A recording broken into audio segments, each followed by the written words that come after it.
Hey design friends, Ethan Edwards here. I'm on 5th Avenue in New York City. Just have a really quick one here. I'm here on the outside of the Neue Gallery, here on 86th Street and 5th Avenue.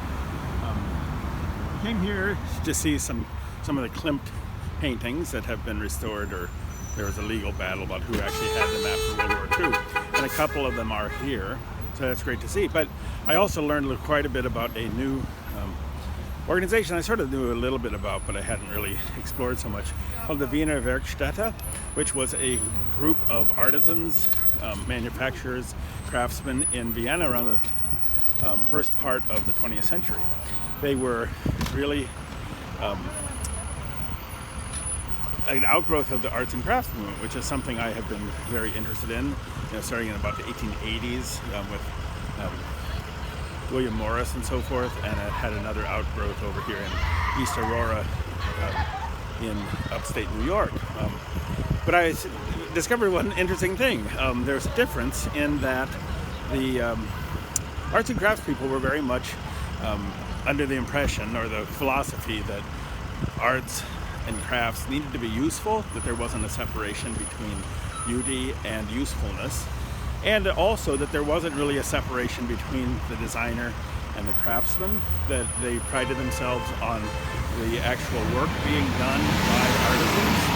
And as a result, there was a simplicity, perhaps, of arts and crafts stuff.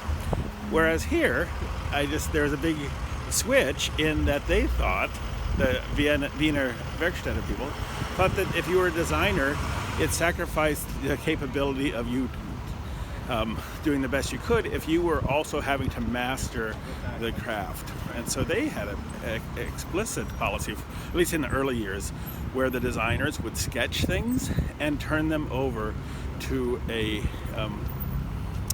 craft person, and could use much higher level of expertise and materials and so forth.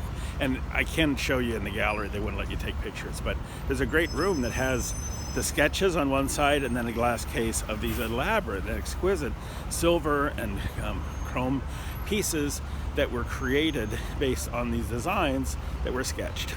The reason I say that, I think, is just an interesting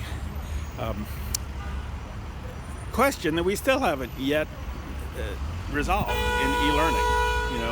As a designer, are you supposed to learn a tool and become the sole person who is responsible for building it? And in doing that, we know we make sacrifices and what that experience is going to be. Or is it necessary to have division of labor? The designers working very closely with technical developers can create designs that actually go a lot further to establishing and achieving what they're looking for. So anyway, I just thought it interesting that a century ago, the same question, albeit in a different context, was being debated.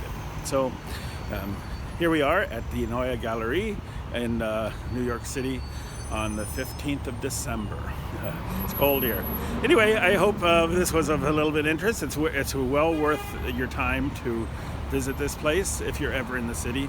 And with that, I will sign off and hope to see you the next time. Bye.